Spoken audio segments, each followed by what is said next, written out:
masanayyuu akkamiin marihanna gartee process design ka jedhamu jechuudha. Kunis kabajamaa caffee kana fuulduratti qaamolee hidhatanii naannoo keenya keessa socho'an abaa'oo shaneen akka araaraan galu kabaja olaanaadhaan maqaa uummata keenyatiin gaafachuun barbaada. Bakka jirtanitti nagaan keenya sinaa gahuu kabajamoo daawwattoota Sagalee Show yooyyaa nageenya badhaadhaa Babaaroo Fayyaa odeessaa waqtaawaa guyyaa har'aa qabadhee isinii dhiyaadheen jira. Odeessi keenya guyyaa har'aa guutummaan kan irratti xiyyeeffatu marii araaraa waraana bilisummaa Oromoo fi mootummaa Itoophiyaa gidduutti geggeeffamu irratti guutummaan gabaasaa keenya kan xiyyeeffatudha. Sagantaa kana guyyaa kaleessa isiniif dabarsuudhaaf turre garuu sababa rakkina teeknishaanaatiin osoo isiniin dabarsin adda kunnee keessaa baanee jirra. Kanaaf qophii keenya waan Jaalamarroo Dirribaa jedhee akkasumas gama mootummaarraa namoota bakka bu'an hunda waabeeffannee jirra. Hanga dhuma qophii keenyaatti akkan waliin turtan gamanumaan affeerraa keenya akkuma seentaniin fuula yuutuubii keenya sabiskiraayib gochuu hin dagatinaa.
Odeessaalee keenya guyyaa har'aa kanarraa eegallu araara waraana bilisummaa Oromoo fi mootummaa Itoophiyaa gidduutti adeemuudhaaf ture irratti jilli waraana bilisummaa Oromoo bakka bu'anii gara biyya Taanzaaniyaa odola Zanzibar irratti marii geggeeffamuu kanneen bakka bu'an namoonni 5 adda baafamanii jiru. Namoonni adda ba'an kunneen gama waraana bilisummaa Oromoo irraa tokkoffaa gorsaa olaanaa waraana bilisummaa Oromoo jaal jireenyaa guddataa akkasumas hayyuu Oromoo Profeesar Muhammad Hasan sadaffaa irratti immoo bu'uureessitoota adda bilisummaa Oromoo keessa tokko kan taane Jaalxaa Abdii akkasumas immoo Paaster Bantii Ojuluu fi Obbo Warquu kanneen jedhaman waraana bilisummaa Oromoo bakka bu'anii marii jalqaba seensa haal duree mijeessuudhaaf warra marii dhaqan keessa warreen kun shanan gama waraana bilisummaa Oromoo irraa bakka bu'anii jiru. Gama mootummaa irraas namoonni bakka bu'an shan adda baafamanii jiru. Kanneen keessaa Abbaa Alangee waliigalaa Itoophiyaa kan federaalaa Dr. Gediyoon Ximootiyoos, lammaffaa Ambaasaadder Redwaan Huseen, sadaffaa Kaffaaloo Tafarraa, afraffaan Jeneraal Demissi, shanaffaan Obbo Boonsaa kan jedhaman gama mootummaa irraa bakka bu'uun waraana bilisummaa Oromoo waliin marii geggeessuuf isaanis guyyaa irraa ganama akka sa'aatii Itoophiyaa sa'aatii 4tti Taanzaaniyaa magaalaa Daar es Salaam gahanii jiru. Galgala kana immoo gara Odola Zanzibaaritti imaluu isaaniiti odeessii arganne. Mariin araaraa geggeeffamuudhaaf ka'u kanaan dura mootummaan Noorweey waamicha garagaraa jila waraana bilisummaa Oromootiif akkasumas immoo mootummaadhaaf godhanii turanii akka gara Keeniyaa magaalaa Naayiroobiitti akka wal arganii waliin mari'atanii fi waamicha si'a lama dhiyeessanii turanii. Jilliin armaa olitti maqaa isaanii shanan isinii dhahe kuni waraana bilisummaa Oromoo bakka bu'uun Keeniyaa Naayiroobiitti dhaqanus gama mootummaa irraa dhufuu hanqatanii ambaasaaddara Keeniyaa kan ta'e Jeneraal Baacaa Dabalee qofatu dhufe. Jeneraal Baacaa Dabalee jilli gama mootummaa irraa bakka bu'anii dhufuudhaaf haalli isaaniif hin mijanne wantoota xumurachuu qabantu jira kanaaf hin argamne jedhee bakka sanatti beeksise ofirra deebi'ee jira. Kanaaf gama mootummaa irraa osoo hin dhufin afanii kanaaf walumaa galatti mootummaa irraa bakka bu'ee marii kana kan geggeessuudhaaf ture gara Keeniyaa Naayiroobiin dhufne. Kana malees immoo si'a lama jilli waraana bilisummaa Oromootii fi jilli mootummaa wal arguudhaa fi beellama garagaraa qabatanis kunis osoo hin mijatin adda citee jira. Inni ammaa kun marii inni guyyaa borii Taanzaaniyaa Odola Zanzibaar irratti geggeeffamu muramee jira. Jilli waraana bilisummaa Oromoo bakka bu'anis arra ganama akka sa'aatii Itoophiyaa Taanzaaniyaa qaqqabanii jiru. Ganama suubi jilli mootummaas akkasuma balfatanii qaqqabanii jiru. Mariin kun qaama sadaffaa jedhamanii warri waraana bilisummaa Oromoof mootummaa kana araarsuudhaaf yeroo ammaatiif argamanii jiranii. Qaamni sadaffaan mootummaa Keeniyaa, lammaffaan mootummaa Noorweey, sadaffaan Igaadidha. Akkuma beekamu jilli Igaad kun warri East Afrikaa kana irratti tokkummaa ijaarratanii jiran kun Dr. Warqinee Gabayyootiin hoogganama. Nama harka mirgaa Abiyyiiti kan Igaadiin kana hoogganu. Kanaaf marii araaraa kana keessa warri teessuudhaaf ta'an illee Warqinee Gabayyoo keessatti akka argamudha. Maaliif dura ta'an warra Igaad dura ta'an isaanii Warqinee Gabayyoo waan ta'eef Warqinee Gabayyoos marii araaraa kanarratti ni argama. Walumaa galatti mariin jalqabaa kun guyyoota 5 walitti aansee Odola Zanzibaar irratti inni marraa jalqabaa kun waa'ee waraana galchuu, waa'ee waraana hiikkachuu, waa'ee gaaffii biraa osoo hin taane eenyutu qaama sadaffaa ta'ee nu keessatti hirmaate araara kana gidduu taa'ee nu mari'achiisuu danda'a. Mootummaa Ameerikaati immoo, mootummaa Noorweeyti immoo, gamtaa Afriikaadha immoo, UN'dha immoo eenyu kan jedhu waliin mari'atu, marii geggeessu. Gama Abiyyi irraa akkuma beekamu gamtaa Afriikaatiif Igaadi jechuun isaa beekamaadha. Gama jila waraana bilisummaa Oromoo irraa immoo mootummaan Ameerikaa, gamtaan Awurooppaa, mootummaan Sweden, mootummaan Norway, gamtaan Afrikaa bakka argamanitti marii kana geggeessedha kan jedhu haal duree kana kaa'uun isaanii waan nama shakkisiisnedha. Egaa jilli amma Norway irraa bakka bu'anii deeman, Keeniyaa irraa bakka bu'anii deeman, Igaad irraa bakka bu'anii deeman walitti fiduudhaanii yaada jaraa lamman fudhatanii marii araaraa tolfatu. Maal irratti akka mari'atan jila waraana bilisummaa Oromoo bakka bu'anii marii irratti hirmaataniif amantummaa wabii kennuu akka danda'an irratti eenyummoo mariin kun gaafa geggeeffamu mariin kun geggeeffamee yoo itti milkaa'e araarri kun jala bu'ee mootummaan dhiibbaa godhuu danda'u kan waan bakka dabetti sirreessuu danda'u eenyutu nu gidduu taa'ee araara kana geggeessuu danda'a.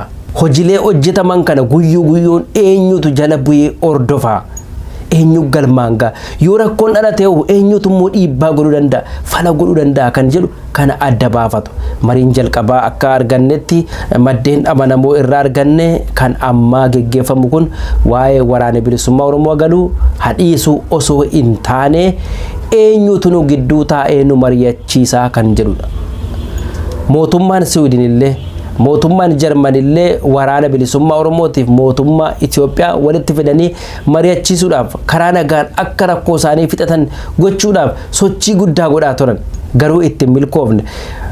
Marii amma geggeeffamuuf jiru kana keessatti jillee mootummaa Siwiidin kan Jarman kan Ameerikaa gamtaan Awurooppaa akka keessatti hirmaatan wanti adda bahe hin jiru gara fuulduraatti akka isaan marii kana irratti hirmaatanii fi waraanni bilisummaa Oromoo dhiibbaa guddaa godhuu akka inni qabu shakkii hin qabnu. Addatti Jaalxaa Abdii nama jabaadha nama waggoota dheeraadhaa fi qabsoo hidhannoorra turanidha nama qondaala adda bilisummaa Oromoo turanidha. Jaal Daawud Ibsaa, Jaal Leencoo Lataa, Jaal Galaasaa Dilboo hedduu isaanii waliin nama hooggana ta'anii hojjechaa turanidha nama muuxannoo guddaa qabanidha. Kanaaf isaan kana irratti amantaa guutuun akka gatamu naman shakkisiisu. Profeesar Mahammad Hasan illee Oromoo keessaa nama bishaataadha. Akkasumas warri afan illee hadhaadhaan nama qabsoo warra qaban waan ta'eef Oromoon isaan kana irraallee shakkii waan godhatu natti hin fakkaatu. Hundumaa fi guyyaa borii ganama akka sa'aatii Itoophiyaa sa'aatii 3 irratti odola Tanzania Zanzibar irratti mariin kun ni geggeeffama. Booda gaafa 25 mariin gaggeeffamu wannoo jedhan ibsanii mariin isaan jedhanii mariidhuma gartee waan marii otoo hin taane dhimmichuma mariidhuma sanayyuu akkamiin marihannaa gartee process design ka jedhamu jechuudha. Kunis qaamni wal lamaanii jalqaba gidduu isaanii jaarsatu deema jaarsa hin baafne ka qaama sadaffaa jennu sana jechuudha. Sana ifaan fudhachuusaa mirkaneessuu agarraa jechuu kana keessatti qaamni sadaffaan gidduu yoo taa'e dhimma keenya marihanne hin ta'a isa jedhu fedhii agarsiisuun ni jirti jechuudha. Sanaan gama keenyaanis rakkoo saba kanaa haa furamu ummanni kuni gadadoo keessa jiru keessaa haa bahu haqni isaa gaaffiin isaa haa deebitu gaaffiin isaa immoo 1 2 3 jedhamee fedhii fi dantaan siyaasaa isaa haa kabajamu ka jennu sana bakka qaamni sadaffaa jirutti qaamni idil-addunyaa dhimma siyaasaa idil-addunyaa har'a keessa jiru keessatti akka hubatamuu fi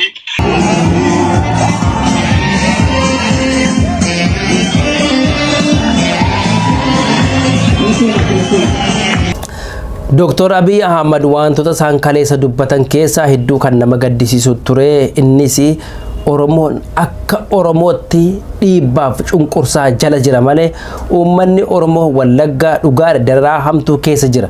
Garuu waltajjii guddaa kana keessatti uummata Wallaggaa irraa lola dhaabuudhaaf marii kan abaa'oo shanee wajjin biyya Taanzaaniyaatti geggeeffama jechuun isaanii dogongora.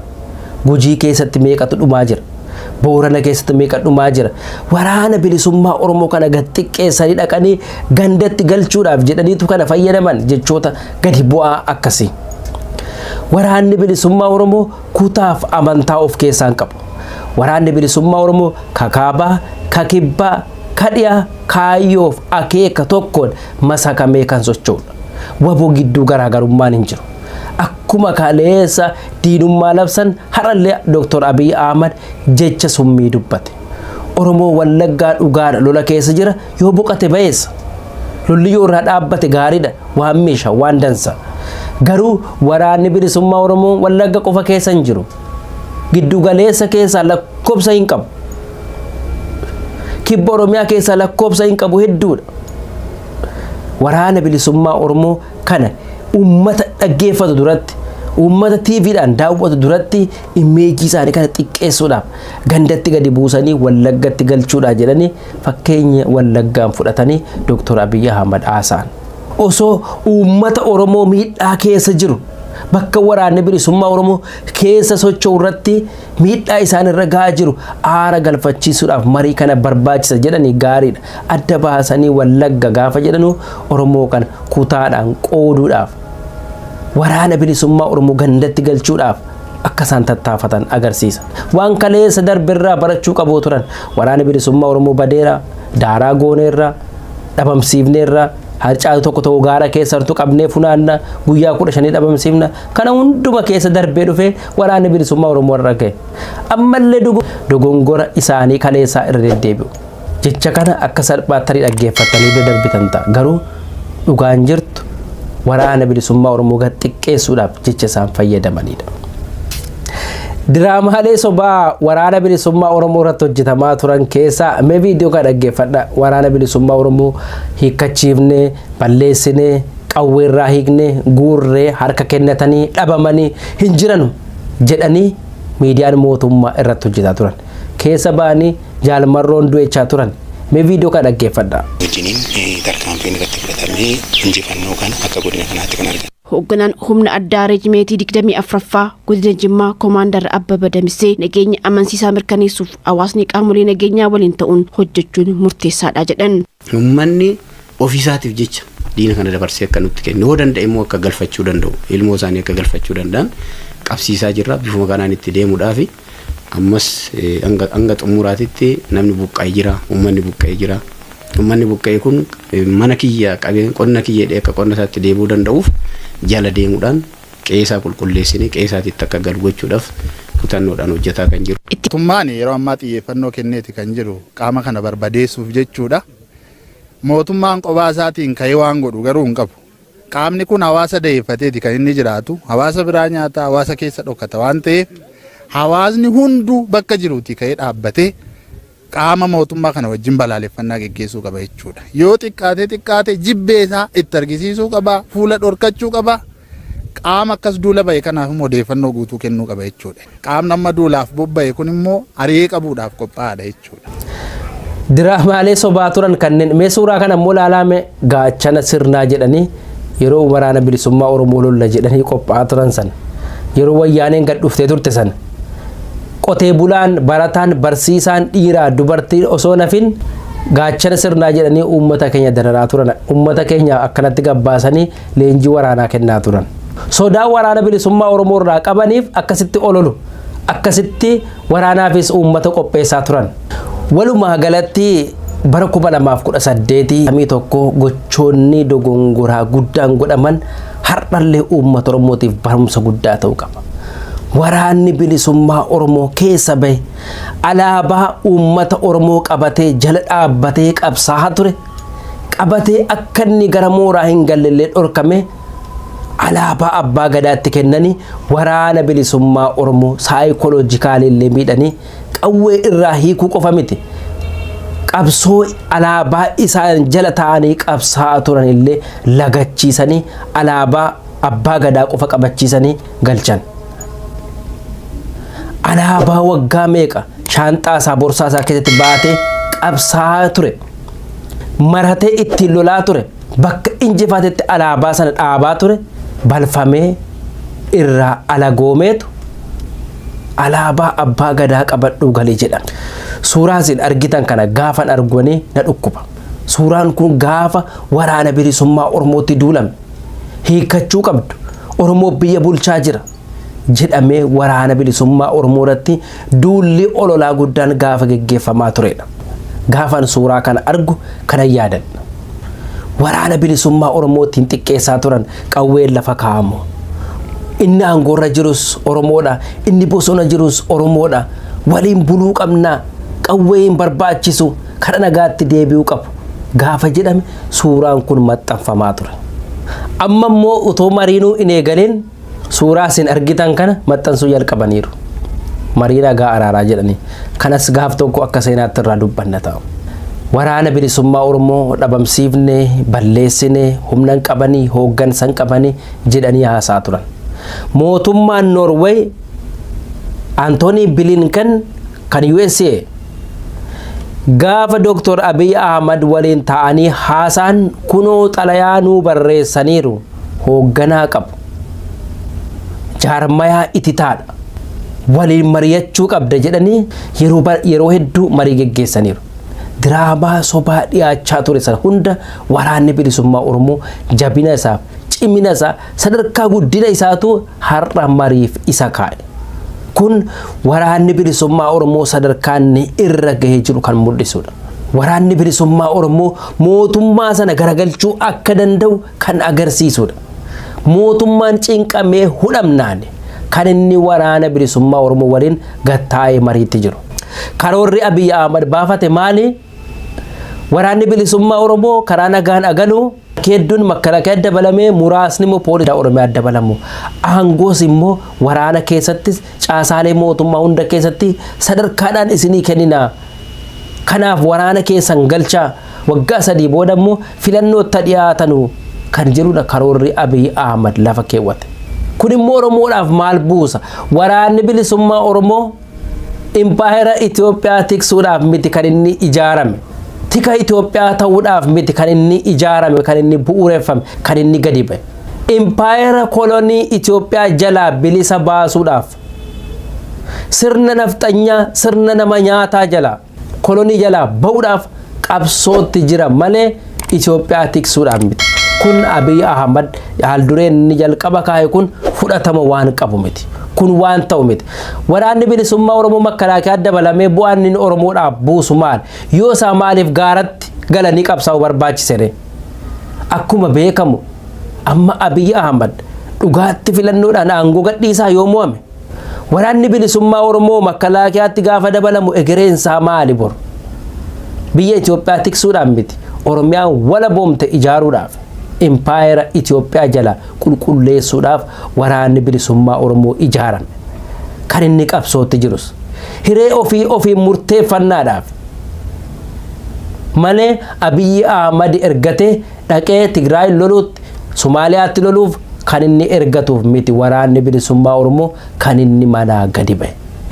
Waraanni bilisummaa Oromoo immoo haalduree inni kaa'u keessaa yoo xiqqaate waraanni bilisummaa Oromoo gurmuun isaa osoo hin diigamin waggaa 2 mooraa taa'ee mootummaanis gara mooraa kanatti akka hin dhufne mooraa kanarraa yoo xiqqaate kiiloomeetira 100 ol irraa akka inni fagaatu waraanni bilisummaa Oromoos dachee qabatee jiru kana keessa waggaa 2 humna isaa qabatee gara fuulduraatti filannootti dhiyaachuudha malee waraana isaa kana amma diigee Abiyyitti kennee makalaakaatti facaasanii galuu akka hin taanedha. Kanaaf mariin Abiy Ahmadiif waraana bilisummaa Oromoo gidduutti geggeeffamu kun akka kan Tigraay sana hin salphattuuf baay'ee ulfaataadha, baay'ee jabaataadha. Abiy Ahmad qawwee keessanii kadhaa makalaakaatti galaayidha. Waraana bilisummaa Oromoo qawweenii kan yoo xiqqaate waggaa 2 mariin nagaa dhukaasa walirraa dhaabne nus hanga filannoon gahutti mooraa keessa teenya gurmuu keenya hin diignu lafa qabanneen gadhiifnu jedhe. Kanaaf mariin araaraa kun Abiy Ahmadiif waraana bilisummaa Oromoo gidduutti geggeeffamu akka kan Tigraay sanan salphattuuf. Garuu waan ta'u hundumaa fi gara fuulduraatti waan ilaallu ta'a. Osoo Abiy Ahmad fa'aa Shimallis Abdiisaa fa'aa kun akka Oromootti yaadanii akka sabboonaa Oromoo tokkotti yaadanii mariin kun daqiiqaa tokkoon fudhatu ture. Garuu jarri hojiin isaanii jireenyi isaanii hundumtuu Oromoo irraa faallaadha, dugda galaadha. Warra Itoophiyaa jalatti Oromoo hacuucee qabuu barbaadudha. Kanaaf jarri kun kaayyoof karoorri akeekni isaanii waraana bilisummaa Oromoo waliin duuddaaf garaadha. Waliin mari'atanii nagaa buusuuf hedduu ulfaata. Gama biraatiin ibsaa Jaalmarroo Dirribaa har'a kenne keessatti wantoota bara 2018 bara 1991 waraana bilisummaa Oromoo irra gahe hin dagannu. Kun akka ittiin deebine xiyyeeffannoon irratti hojjenna jedhe har'a BBC dubbatee jira. Kun dhugaadha. Irratti waan hojjetamuu qabudha. Gama biraatiin Abiy Ahmad ammoo lolaaf of qopheessaa jira. Waraana isaa 90 gara Wallaggaatti, Gujiitti, Giddugaleessatti guuraa jira. Waraanni Abiy Ahmad gama biraatiin lolaaf of qopheessaa, asiin immoo afaan nagaa dubbataa jiru. Humni waraanaa guddaan Beenishaangul irraan, Giddugaleessa irraan, Finfinnee irraan, Xuyyuuraan osoo nafin Xuyyuura waraanaatiin osoo nafin Oromiyaa keessa qubataa jiru. Humna waraanaa gadi guuraa gama biraatiin immoo araara jedha. Kanatu biyya keenya keessatti adeemaa jira. Kabajamoo daawwattoota Sagalee Show odeessan guyyaa har'aa qabadhee isinii dhiyaadhe asirratti goolabeen jira. Waan nu waliin turtaniif guddaa galatoomaa jecha qophii keenya guyyaa boriitiin hanga walitti deebinutti yeroo gaarii qabaadhaa. An Beenyaa Gammadaati.